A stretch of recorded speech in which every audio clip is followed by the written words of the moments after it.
back to Hollywood Teaching. I'm your host, Sorrel Holly, a third-year middle school ELA teacher in the wonderful city of Wilmington, Delaware. This is episode 2 of Ask an Educator, where I ask tough questions to educators in various stages of their educational career. Here is this week's question. What are some misconceptions about middle school students? Hi, my name is Morgan Sagan and I teach 7th grade science at Great Oaks. My myth is that kids in middle school are super challenging, and although that is true, it's true because they are learning how to deal with all of their emotions. So us as teachers, we need to build those relationships so we can help them to navigate their emotions, and you will see that they're really not super challenging at all. They just need a little bit of help to tell you what they need. Hello everyone, my name is Deanna Holmes and I am a second year fellow here at Great Oaks, and I just want to inform you on a couple of myths and misconceptions of middle schoolers. So the first one that I would like to recognize is that middle schoolers do not know how to communicate. That, in my opinion, is totally not true, simply because I communicate well with the middle schoolers all day, all week, and all year long. I tend to notice a couple of different ways that they communicate, which is via email, social media, and via text. So you just have to find their niche and where and how they would like to communicate.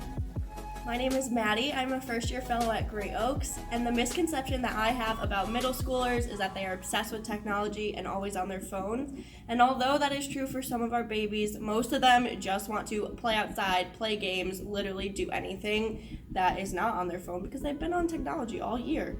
So that would be the debunked misconception that I have. Hi, I'm Mary Kelly and I'm a substitute teacher. The question asked is, what makes middle school the less favored grades to teach? I think one of the main points is the fact that our students are going through puberty. The way I battle through that, or the way I think it helps the most, is helping students form their characteristics at the very beginning of puberty. For example, teaching them how to give love and patience to not only themselves, but to others, and teaching them how to keep their emotions intact or to stay happy even during times when they're not feeling their best. Hi, I'm Kendra Jardinier, and I'm the National Director of Teacher Residency for the Great Oaks Foundation. And a common myth that I know about middle schoolers is that they get emotional for no reason. In fact, middle schoolers get emotional for all the reasons. This is such an incredible time in their brain development where they're exploring different emotions that they can feel, and they are processing how different events and things that happen trigger those emotions. And as they go through the highs and lows of their development, it's good for them to feel all those feelings and process those because it makes them more mature emotionally as adults. So that's a common myth. Hi, my name is Miss Nachne, or as the kids call me, Miss N. I am an ELA fellow here at Great Oaks. So one of the big misconceptions that I've seen with middle schoolers is the fact that it's like they're apathetic about school, like they don't want to be here, which like I can fully say like that's definitely not true, because so many of them are like, especially when they're getting back into the building and stuff, they want to stay after, like they're trying to be like, oh, I don't want to take this elevator down, like I want to stay in the building, you know? So it's obvious that it's like school matters a lot to them, their peers matter a lot to them, and I would just say like, you know, maybe getting more like electives out there and stuff like that would be a good way for them to like have more like of their interests engaged. But I definitely know that they're into school because I seen it, so yeah, that's a misconception I want to debunk. Thank you. Hi, I'm Allison with Great Oaks Charter School. I am a tutor with 6th and 7th grade. I think a common misconception is that when they don't turn in assignments that they just don't care about their education, but in actuality they won't talk to you and tell you about their problems until they have a strong connection with you, and even then they're scared that people are going to think they're not smart enough. Hello, my name is Sienna Henry. I'm a fellow here at Great Oaks Wilmington, and one misconception about middle schoolers is that they aren't too aware of what goes on with life. So what I've learned working with middle schoolers is that they do have deep conversations and they are aware of what goes on outside of, just being on their phone. So that's something I could say I learned about working with middle schoolers. Hello, I am Morgan at Great Oaks. I am a math education fellow for 6th and 7th grade. A big misconception I've learned about this year is that middle schoolers get really moody for no reason. They usually do have an underlying reason. When they get to trust you more, they'll usually let you in a little bit. But even when they don't, just like continuing to be there for them really helps, and then they bounce back from it.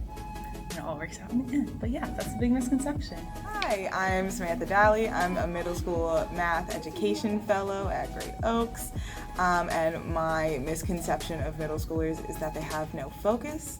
I think that's not true. I think middle schoolers just have so much energy that they want to focus on everything at once.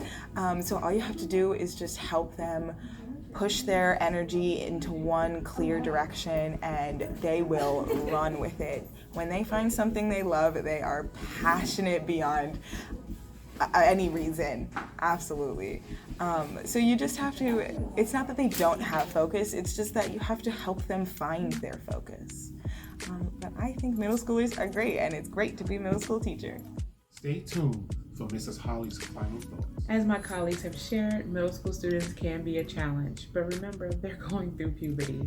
They're going through physical, emotional, and mental changes that are very hard to articulate and understand.